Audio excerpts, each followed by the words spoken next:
Hey YouTube. So here's another video. I'm gonna try to make this quick. Y'all know I work with health insurance right now. I'm currently about to start nursing school in less than 4 months. 5 months. And oh, 4. It's 4. But um I know that health insurance isn't always beneficial to the buyer, the member that has it. And then there's times where it is. Health insurance, everything that we do here on earth, in all honesty, is all about money. That's the only color that matters. Let's get that clear. And I know a lot of good people that have suffered because of insurance and lack of communication and all kinds of things. I totally understand. But here's my thing. I understand a lot of people aren't well equipped with health insurance knowledge. Get it. But you should be well equipped with your health information, your own personal health issues, underlying ailments, no ailments, things that could happen. You should know all of your medical history. With that being said, you should pick a health insurance that's going to cater to that. So if you know that you are a person who is diabetic, who is in and out of the hospital, who has blood clots, who always goes to the doctor at least once a week, you don't want to pick a catastrophic plan. And that means exactly what the hell it sounds like. In case of emergency, catastrophic, something really bad happens. Catastrophic plans can have a deductible up to $6,000. That means you have to pay $6,000 or more, depending on whatever the deductible is, until your health plan begins to pay. You're going to have to forgive me, my allergies. So if you know you in and out of the hospital, why would you pick a basic, cheap ass plan like that? I don't hear nothing. Think about that.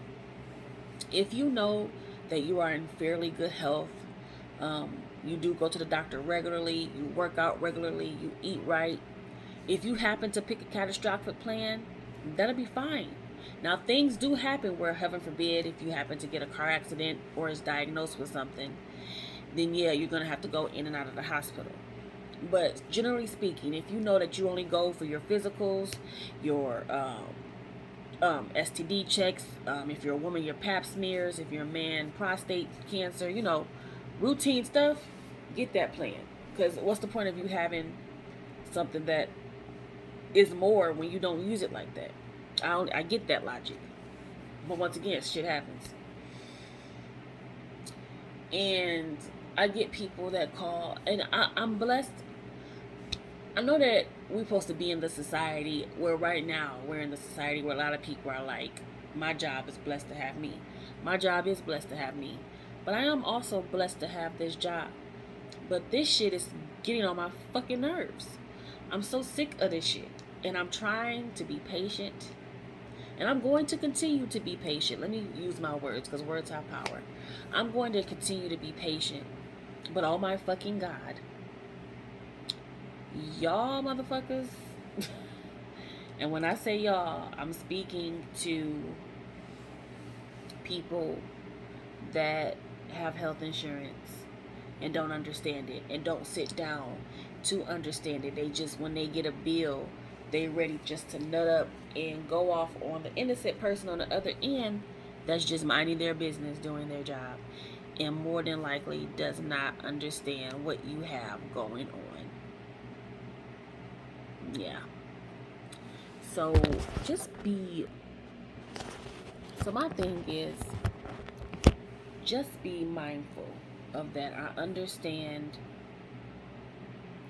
that it can be frustrating. Anything that has to do with medical stuff can be frustrating.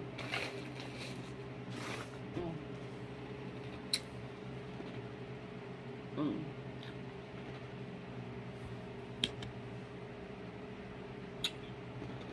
Mm. Mm, mm,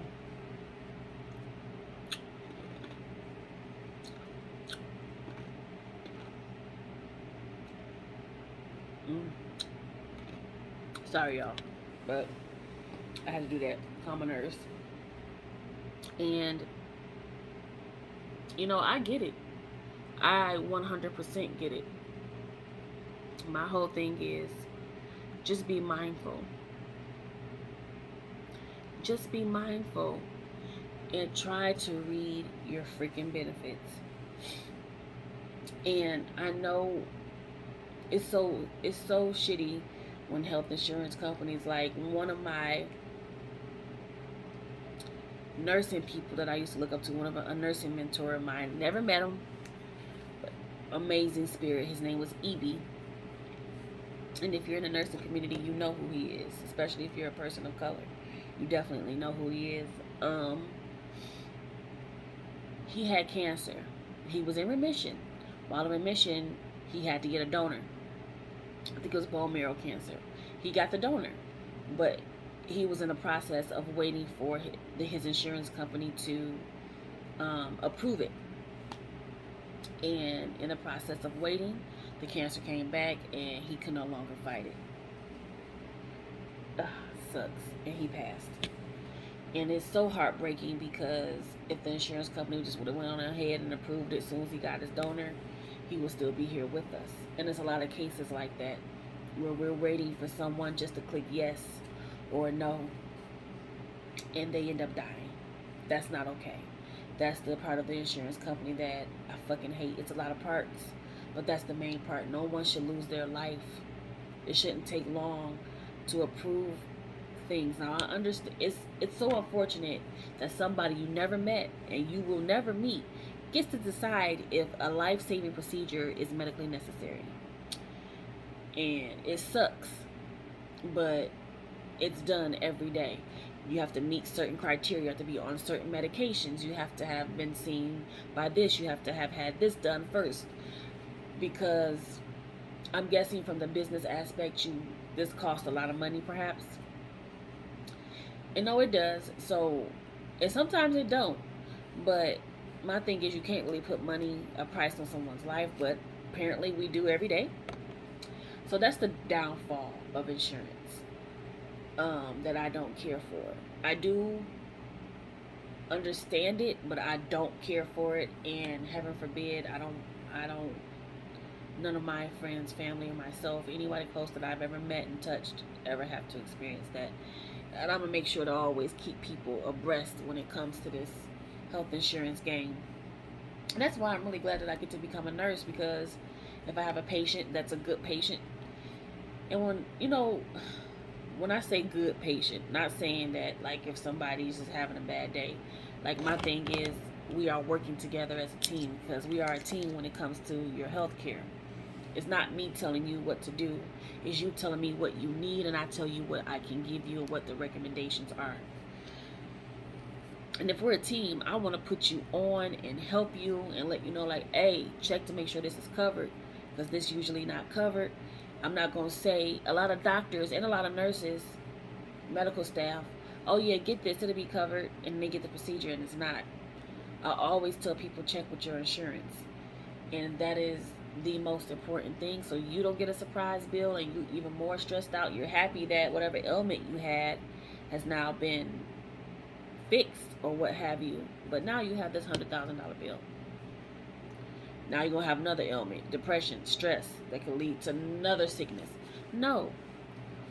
Bottom line of this video, so you don't stress yourself and stress out your health insurance providers, call, ask questions.